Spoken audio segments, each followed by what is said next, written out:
Welcome to this educational video about podcasting for preachers. My name is Pablo Jimenez, and I will be your host for this video. As communications turn digital, new and exciting ways of sharing the gospel are emerging. Podcasting is a new method to share audio and video files through the internet. Let us explore this medium.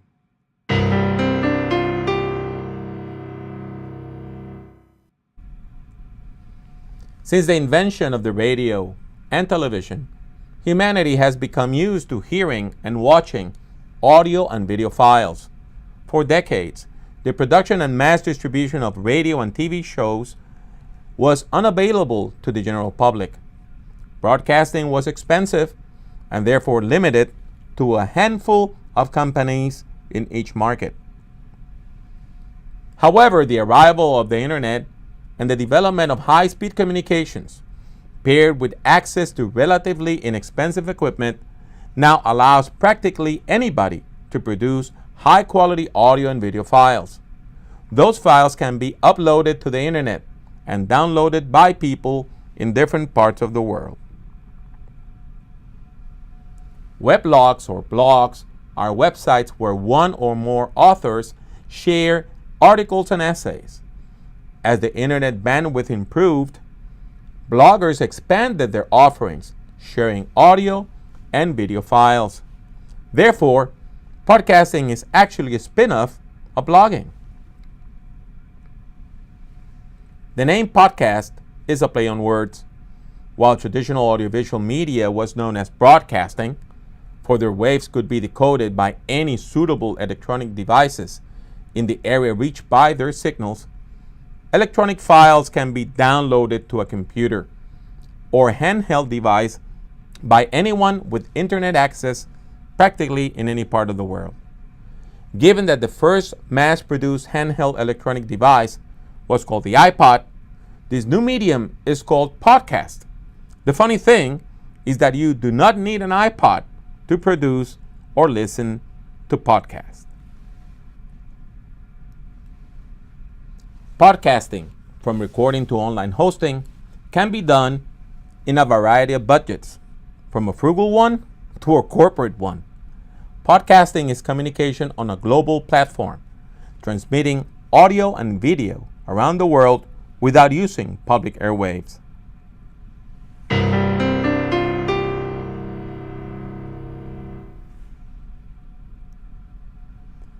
As with any other medium, podcasting begins with a question: who do you want to reach? If you want to reach the newer generations, podcasting is a must.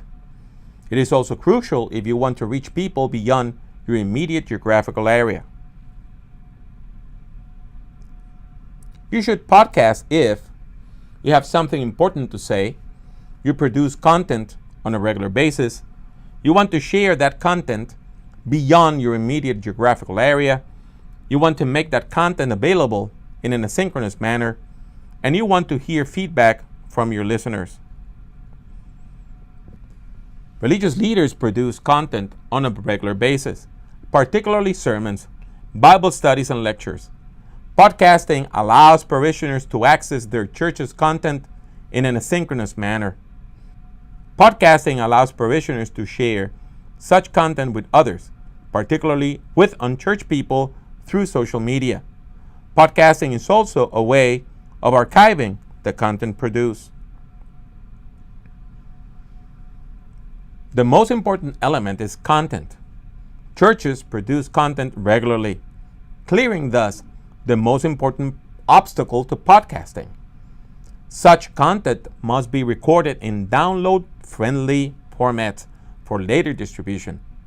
The files produced must then be uploaded to a host server from which the public may download them. While you can host a podcast in a personal website, it is best to use a dedicated hosting service. Hosting companies facilitate the distribution of your podcast.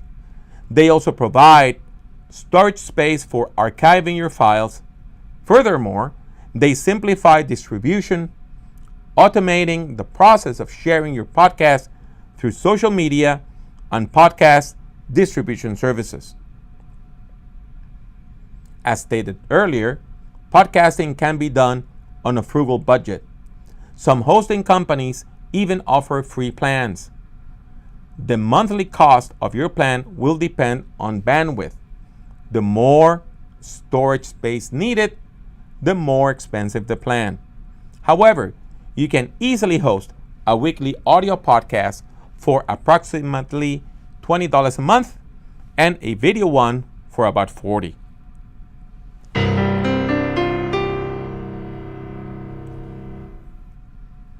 Today, all viable religious organizations must have a digital strategy. Podcasting may be a component of such strategy, although it should not be the only one. A digital strategy comprises 5 elements: technology, program, periodicity, image, and leadership. In terms of technology, you must determine which technologies you are going to use. For example, are you going to have a website, pages on social media? Are you going to webcast or video stream an event? Are you going to do podcasting, or are you going to use traditional media such as radio or TV? Websites are rather easy to make and manage. Today, most websites are blogging templates that allow you to write and upload media without coding. These websites are called WYSIWYG. What you see is what you get. It is best to pay for a dedicated website for providers place ads, some of which your audience may find offensive, on the free websites. Update your website regularly, at least once a week before Sunday services.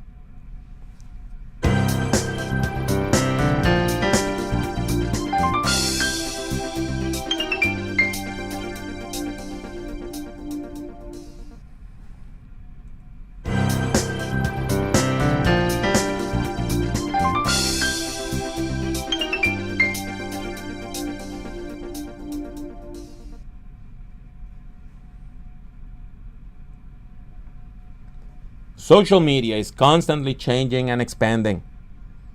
You may have accounts on social media services such as Facebook, Twitter, Instagram, Tumblr, LinkedIn, but each media requires a different strategy. Control the number of accounts related to your congregation or ministry. Monitor the content constantly and archive or delete all accounts. Activities shared through the different technologies must be carefully programmed. Secure legal releases from speakers, singers, and any other person whose image or voice you will share. Avoid sharing images of children unless you secure releases from both parents, particularly if they are divorced.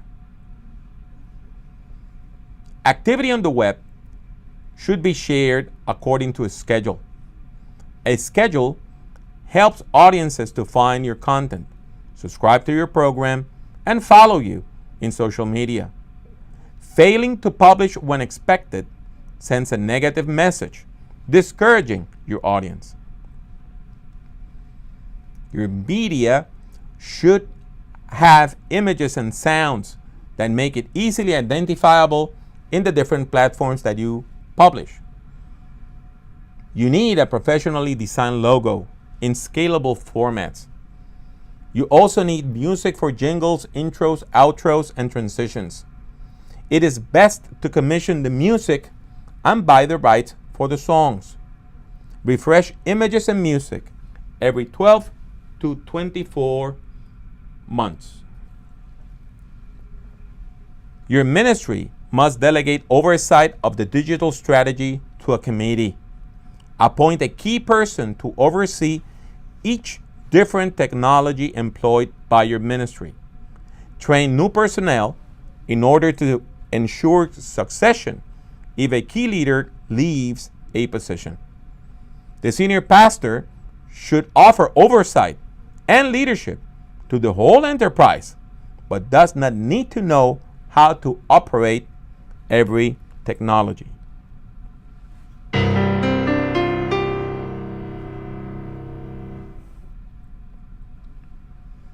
The most common podcasting formats are the interview, conversations, lectures, and webcasting. Notice that on the interview, you may be the host interviewing your guest, or you may be the expert interviewed by a secondary host. Regarding conversations, a group of contributors may chat about a given subject on every show. You may produce a podcast in studio, eliminating background sounds. You may even edit out sounds that are unpleasant, such as heavy breathing, and even some pet words. Or you may allow some ambient sounds to make your podcast sound more natural. Some podcasters record in a cafe, in their car, or even walking down the street. Another important decision is if you are going to edit your podcast. If you webcast or live stream your Sunday services, you must decide if you are going to edit the recording before using it in a podcast. You may also upload the unedited version of a lecture or a conversation. Editing is time-consuming, although it vastly improves the quality of your podcast. If you live stream your Sunday service, you must seek permission, pay royalties to use the music sung by choirs, worship teams, and the congregation. Some parts of the service, like announcements, personal prayers, and altar calls, should not be webcasted. Some illustrations and personal references should also be edited from sermons. Other formats for podcastings are reviews, games, sport events, plays, and even concerts. How often should you publish? Well, you can publish anytime, but it's better if you do it once a month, twice a month, once a week, or daily. Remember that it is important to stick to a schedule once it is expected by your audience.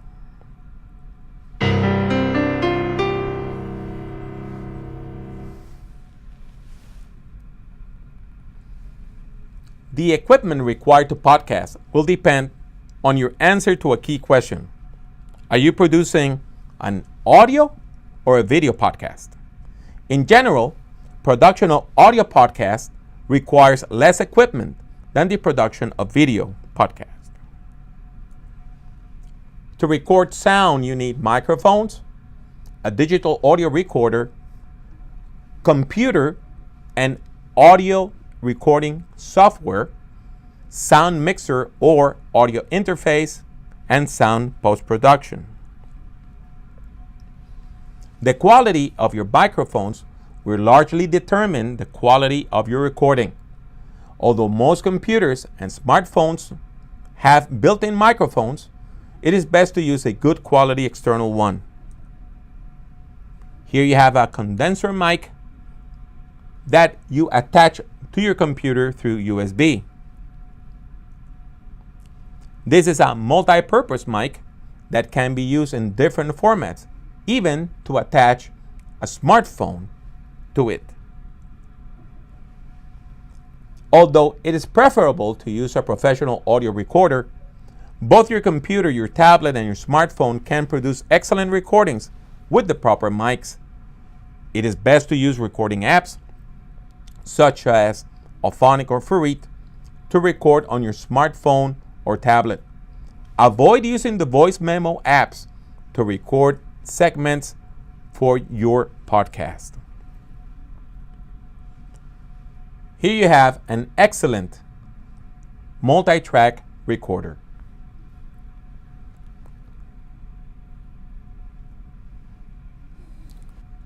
Most new desktop and laptop computers have the necessary specs to edit sound.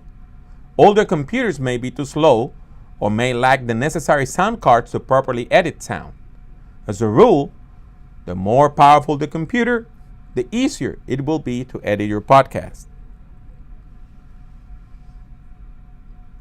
You need sound recording software to edit your podcast. For professional production, you can use Audition, which is now available by a monthly subscription that requires payment of a fee. You may also use Hindenburg, Audacity, which is open source, and GarageBand. Although you can connect a single microphone to most computers, you need a sound mixer or interface to connect two or more. However, some professional audio recorders allow you to mix sound, eliminating the need for a separate sound mixer. Just be sure that your sound mixer can connect to your computer through USB. Audio production software, particularly Audition, allow the editor to manipulate sound, improving the quality of the recording. However, there are post-production services that equalize your podcast, making sure that your sound is properly leveled. For example, Auphonic is an affordable service that you may use to equalize and level your podcast. To record video, you need microphones, digital video recorder, a camcorder, or even a good photo camera that can record video, tripods, lights, stage, or a location. Computer with audio recording software is also needed. You may also record short videos on a tablet or smartphone.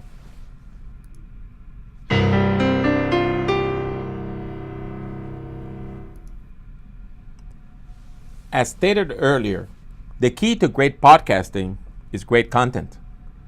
You must thoroughly research your topic, writing notes to guide your performance. You may read a full manuscript or use an outline. Experienced podcasters may even improvise a participation without notes. Research your guest and their field of expertise if you are going to interview people. Write a set of questions and share them with the guest in advance. Make an appointment for the recording. Ask the guest to sign a legal release form and record the interview. If possible, have a secondary recorder for backup. You may use a video conferencing service such as WebEx or Zoom to record the interview. Always test the equipment. You may use the full video or detach the sound for audio podcasting.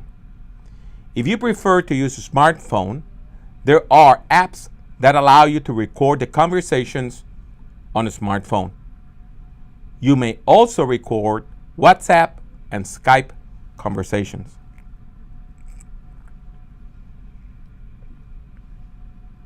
Create a properly lit stage or choose a suitable location with plenty of sunlight.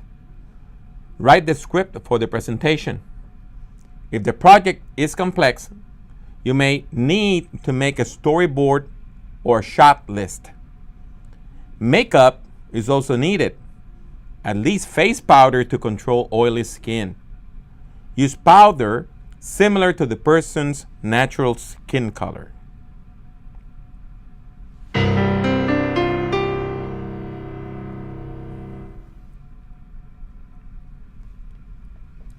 Choose carefully your voice settings. You may use default templates or develop a particular setting for your voice. Control the echo. Pause if you make a mistake so you will have enough space to edit the file. Hear the whole recording at least once before ending your recording session. Regarding video, if the recording is not live, be prepared to make several takes, such as full body, half body, upper body, and close up. Hold your pose, smile into the camera, for several seconds after you finish the scene. That will allow you room to add transitions when you edit the file. If possible, use 2 cameras or more. Record in high definition. Use a lapel microphone, corded or wireless.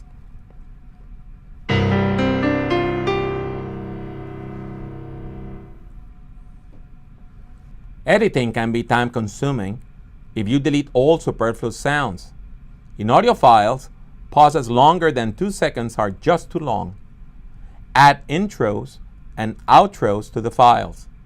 If the presentation, conversation, or interview is too long, use short bridges, 4 to 10 seconds long, to break the monotony of the chatter and focus the attention of the audience.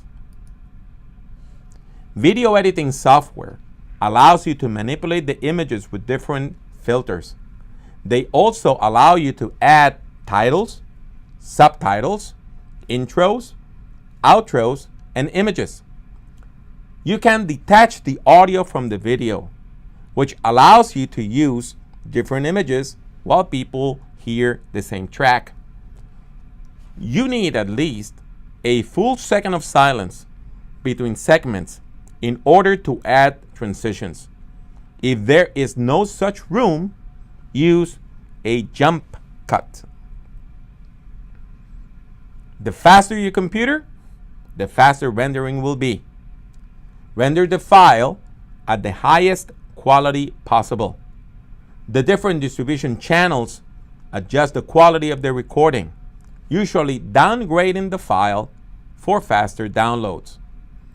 Render the file in a format that is compatible to your hosting and distribution services.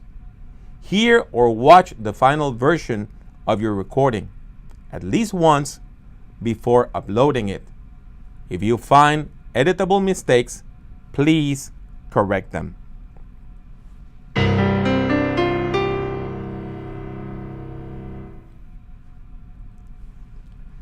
Use interesting titles that honestly reflect the content of your podcast.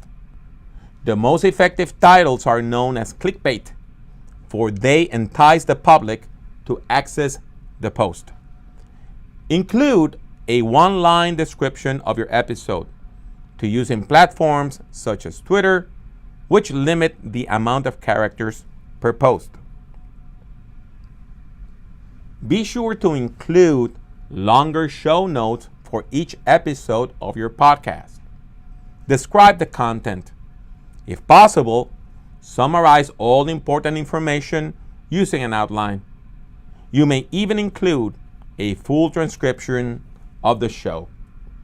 Include also all pertinent links, particularly to information discussed in the episode. Also, share contact information for your guest website or social media. Keywords move the internet. Search engines such as Google, Yahoo, or Bing look for categories, tags, and keywords to find material on the internet. Besides the keywords included in the title, add tags and keywords on the podcast webpage. In social media, you may add keywords using hashtags.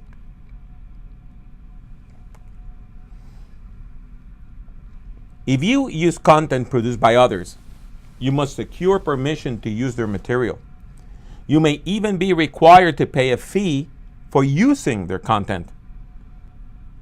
If you publish videos containing images or music belonging to other creators, they may file a request to monetize your video or even demand that your video may be deleted from the platform. Remember that images may also be subject to copyright. Photographers may also request payment for the use of their content. To avoid problems, you may use your own original pictures or seek photos on the public domain. Creative Commons is a good website to find user-friendly content.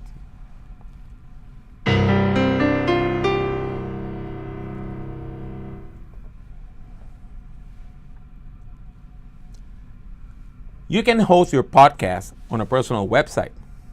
However, the company may limit access to the files, or your website may simply crash if traffic is heavy. Your best option is to use a professional hosting company. Depending on the plan, you can upload audio or video files, which are archived by the company.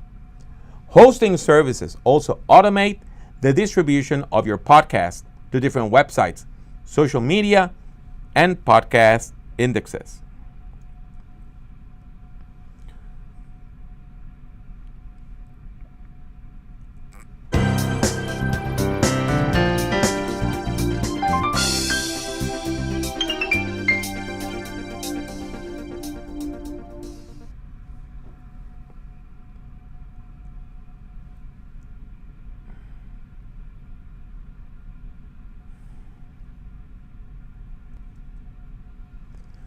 Most podcasts are heard through Apple Podcast.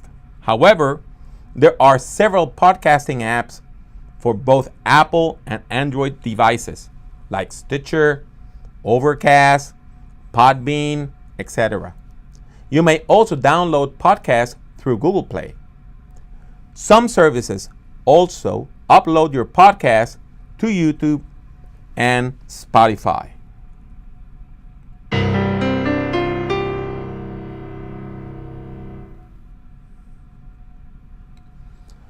All hosting services provide analytics that measure the audience, both in number of downloads and downloaded bandwidth.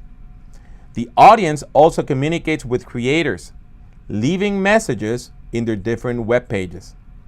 Most important, your audience will share your content with others, helping them to find your podcast.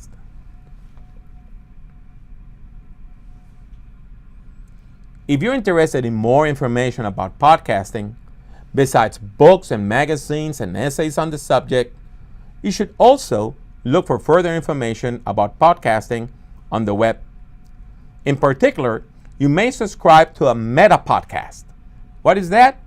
A meta podcast is a podcast about podcasting, or seek tutorials like this one on a video platform like YouTube. It has been my pleasure to be with you during this educational video. I hope you found it interesting and useful for your ministry.